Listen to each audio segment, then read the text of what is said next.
आप देख रहे हैं इंडिया टाउन न्यूज, भारत की बात।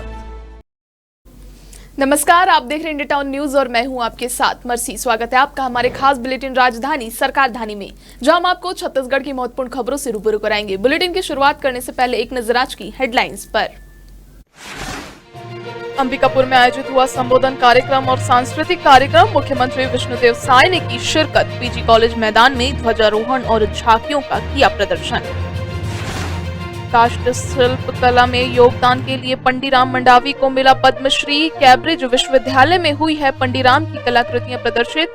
केरल और छत्तीसगढ़ सरकार द्वारा सम्मानित हो चुके हैं पंडीराम। लाल किले पहुंची छत्तीसगढ़ की झांकी। भारत पर्व 2025 में शोभा बढ़ाएगी। रामनामी समुदाय की झलक। 26 से 31 जनवरी तक होगा भारत पर्व का आयोजन। नगरीय निकाय चुनाव 2025 में रायपुर के माना नगर पंचायत में बीजेपी प्रत्याशियों का हुआ ऐलान। अध्यक्ष पद के लिए संजय यादव को उतारा मैदान।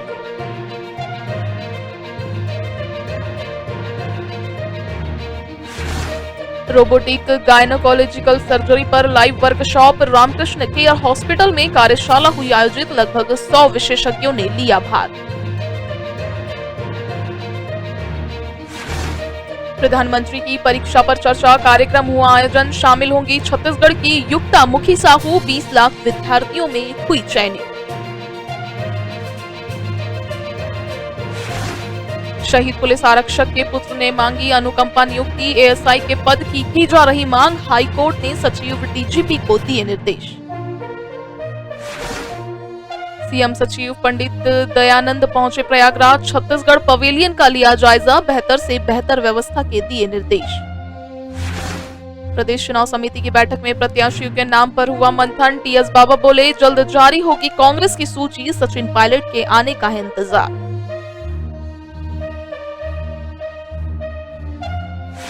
सीएम साय से मिले योग गुरु स्वामी रामदेव। विधानसभा अध्यक्ष रमन सिंह से भी की मुलाकात। योग को जन जन तक पहुंचाने की गई चर्चाएं। अब खबरें विस्तार से। संभाग मुख्यालय अंबिकापुर में 10 वर्ष बाद प्रदेश के मुख्यमंत्री द्वारा राष्ट्रीय ध्वज फहराया गया। साल 2014 में डॉक्टर रमन सिंह के बाद वर्तमान मुख्यमंत्री विष्णुदेव साय पीजी कॉलेज मैदान में 26 जनवरी गणतंत्र दिवस पर राष्ट्रीय ध्वज फहराया। वहीं सूरजपुर जिले में कृषि मंत्री रामविचार नेताम और बलरामपुर जिला मुख्यालय में महिला एवं बाल विकास मंत्री लक्ष्मी राजवाड़े गणतंत्र दिवस समारोह में बतौर मुख्य अतिथि के रूप में शामिल हुए। छत्तीसगढ़ के बस्तर जिले के आदिवासी हस्तशिल्पी 65 वर्षीय पंडीराम मंडावी को पद्मश्री पुरस्कार मिलेगा।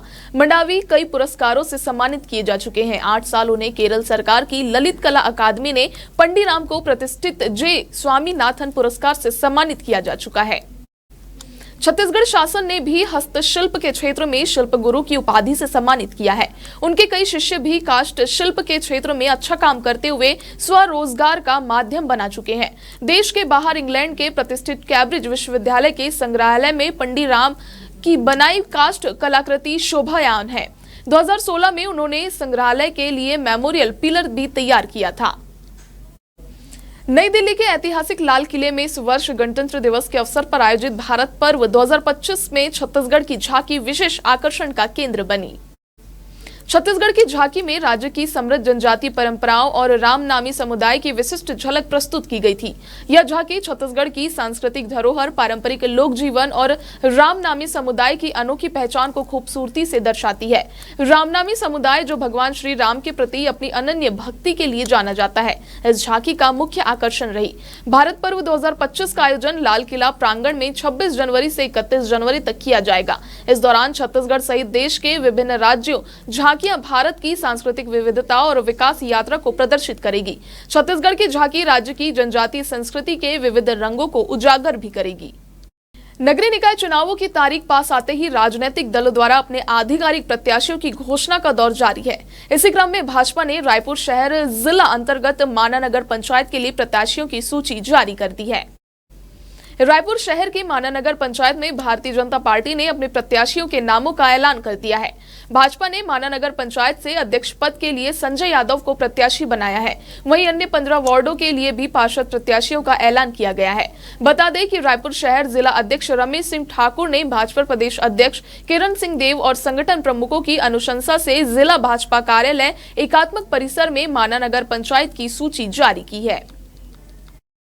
रामकृष्ण केयर हॉस्पिटल, जो पिछले 3 दशकों से मरीजों को सर्वोत्तम इलाज और हेल्थ केयर एक्सीलेंस की मिसाल पेश कर रहा है, रोबोटिक गायनोकोलॉजिस्ट सर्जरी पर एक लाइन वर्कशॉप आयोजित की। इस वर्कशॉप में शहर के प्रमुख गायनोकोलॉजिस्ट और करीब 100 विशेषज्ञों ने भाग लिया।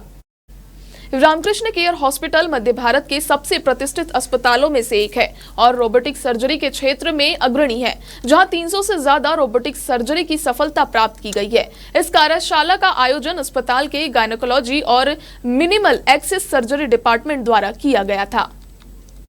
वक्त हो चुका एक छोटे से ब्रेक का। खबरें और भी है, बने रहिए इंडिया टाउन न्यूज के साथ।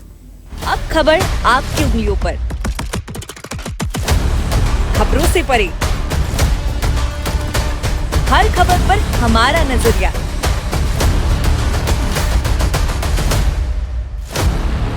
इंडिया टाउन न्यूज, भारत की बात। ब्रेक के बाद आप सभी का स्वागत है। बढ़ते हैं अगली खबर की ओर। छत्तीसगढ़ की राजधानी स्थित Mayaram Surjan higher secondary school की छात्रा युक्ता मुखी साहू प्रधानमंत्री नरेंद्र मोदी के साथ परीक्षा पर चर्चा कार्यक्रम में शामिल होने के लिए चयनित हुई है।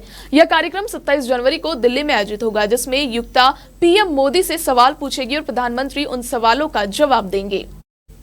बता दें, इस कार्यक्रम में देश भर से 100 बच्चों का चयन किया गया है। चयन प्रक्रिया में कक्षा 6 से 12 तक के छात्रों को शिक्षकों और उनके पालकों से सवाल पूछे गए थे। वहीं छत्तीसगढ़ राज्य को इस कार्यक्रम के लिए 10 लाख सवाल भेजने का लक्ष्य दिया गया था, जिसमें छत्तीसगढ़ राज्य 20 लाख सवाल भेजकर पूरे देश में अव्वल रहा। युक्ता का चयन छत्तीसगढ़ के 20 लाख विद्यार्थियों में से हुआ है। नक्सलाइट ऑपरेशन में शहीद पुलिसकर्मी के पुत्र की याचिका पर हाईकोर्ट ने अहम फैसला सुनाया है। इसमें गृह विभाग के सचिव और पुलिस महानिदेशक को पूर्व में जारी सर्कुलर के तहत याचिकाकर्ता पंकज सिन्हा द्वारा एएसआई के पद पर नियुक्ति के लिए आवेदन का 4 सप्ताह के भीतर निराकरण करे। याचिकाकर्ता पंकज सिन्हा के अधिवक्ता अभिषेक पांडे के द्वारा बताए अनुसार नारायणपुर जिला में पुलिस विभाग में पदस्थ आरक्षण मुरलीधर सिन्हा की वर्ष 2007 में हुए एक नक्सलाइट ऑपरेशन के दौरान मृत्यु हो गई थी, जिस पर पुलिस विभाग ने उन्हें शहीद का दर्जा दिया था। इसके साथ आरक्षक के पुत्र पंकज सिन्हा के नाबालिग होने के कारण उन्हें बाल आरक्षक के पद पर अनुकंपा नियुक्ति प्रदान की गई थी। मुख्यमंत्री विष्णुदेव साय के सचिव दयानंद आज प्रयागराज महाकुंभ पहुंचे। इस दौरान उन्होंने वहां से छत्तीसगढ़ मंडपम का भी जायजा लिया। उन्होंने वहां मौजूद श्रद्धालु से बातचीत की और सुविधाओं को लेकर जानकारी ली। वहां छत्तीसगढ़ से आने वाले श्रद्धालुओं को किसी प्रकार की असुविधा ना हो, इसके लिए उन्होंने मंडपम में तैनात अधिकारी कर्मचारियों को भी व्यवस्था दुरुस्त बनाए रखने के निर्देश दिए।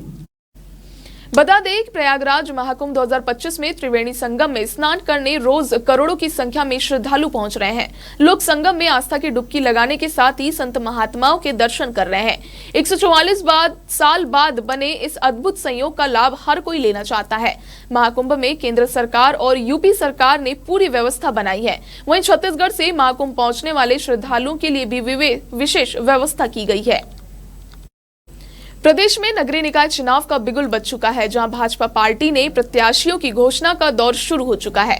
वहीं विधानसभा की तरह इस चुनाव में भी कांग्रेस में मंथन जारी है। राजीव भवन में कांग्रेस प्रदेश चुनाव समिति की बैठक में प्रत्याशियों के नामों पर चर्चा हुई। पूर्व उप मुख्यमंत्री टीएस सिंहदेव ने जानकारी दी कि कांग्रेस की सूची जल्द जारी होगी। कांग्रेस मुख्यालय में परिचर्चा में प्रत्याशियों के नाम लगभग तय हो चुके हैं। पूर्व डिप्टी सीएम ने बैठक को लेकर जानकारी दी। उन्होंने बताया कि सचिन पायलट के आने के बाद बैठक होगी। विशेष प्रक्रिया पर मंथन कर रहे शिकायतों को लेकर भी चर्चा की जाएगी। मुख्यमंत्री विष्णुदेव साय ने योग गुरु बाबा रामदेव ने मुख्यमंत्री निवास में सौजन्य मुलाकात की। इस दौरान मुख्यमंत्री की धर्मपत्नी कौशल्या साय एवं परिजन उपस्थित थे। वहीं स्पीकर हाउस रायपुर पहुंचकर बाबा ने विधानसभा अध्यक्ष डॉक्टर रमन सिंह ने से भी शिष्टाचार भेंट की। इस अवसर पर डॉक्टर रमन सिंह ने योग के महत्व, शारीरिक एवं मानसिक स्वास्थ्य को लेकर सार्थक संवाद किया। बातचीत के दौरान दोनों ने योग को जन जन तक पहुंचाने और समाज में स्वास्थ्य जागरूकता बढ़ाने के प्रयासों पर विस्तार से चर्चा की। डॉक्टर रमन सिंह ने स्वामी रामदेव की प्रशंसा करते हुए कहा कि योग भारतीय संस्कृति का अमूल्य उपहार है, जो न केवल हमारे शारीरिक स्वास्थ्य को सुदृढ़ करता है बल्कि मानसिक शांति और संतुलन भी प्रदान करता है। बाबा रामदेव ने योग को जन जन तक पहुंचाने का जो कार्य किया है वह प्रशंसनीय है। आज के हमारे खास बुलेटिन राजधानी सरकार धानी में फिलहाल इतना ही। अब मुझे दीजिए इजाजत। नमस्कार। आप देख रहे हैं इंडिया टाउन न्यूज, भारत की बात।